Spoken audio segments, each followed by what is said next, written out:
Now to conclude, what I have here is how to go about having these calculations in Microsoft Excel. So Excel provides you very simple functions which you can directly use given the stream of cash flow is available to you over the periods, as you can see in this snipped picture also, that you already have these cash flows given corresponding to the time period. You can directly use the functions which are available in the Excel, giving these inputs and get the internal rate of return.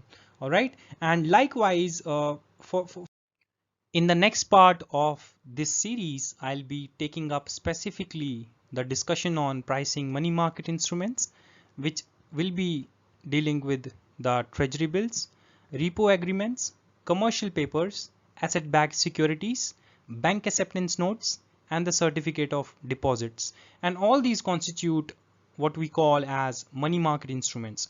So if you like the content of these videos, please show your support by subscribing to our channel and following us on social media platforms.